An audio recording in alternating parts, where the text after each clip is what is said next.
नमस्कार मित्रांनो, या नव्या महिन्यात पुन्हा तुमची भेट झाली याचा आनंद वाटतो.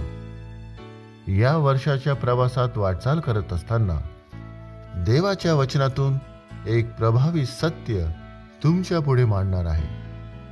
पवित्र शास्त्रातील रोमकरास पत्र 8:28 हे वचन सांगते, परंतु आपल्याला ठाऊक आहे की देवावर प्रीती करणाऱ्यांना म्हणजे त्याच्या संकल्पाप्रमाणे बोलावलेल्यांना देवाच्या करुणेने सर्व गोष्टी मिळून कल्याणकारक होतात. आपण येशूवर प्रेम करतो आणि प्रार्थनेमधून त्याचा झटून शोध घेतो, तेव्हा जीवनातील कोणतीही घटना निरर्थक ठरणार नाही. कोणतीही परिस्थिती उद्देशहीन नसते आणि कोणतीही स्थिती निराशाजनक राहणार नाही.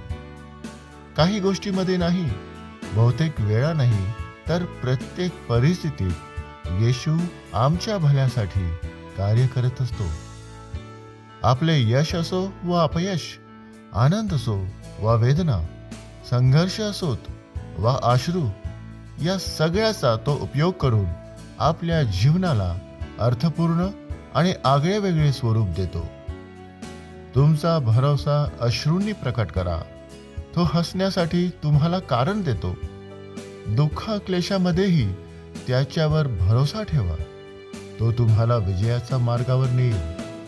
तो तुमच्या जीवनातील प्रत्येक गोष्टी बारकाईने जुळवत आहे, जेणेकरून त्याच्या नेमलेल्या योग्य वेळी तुमचे जीवन सुंदर होईल. या वर्षी पुढे पाऊल टाकताना हेच वचन तुमचा आधार असावा.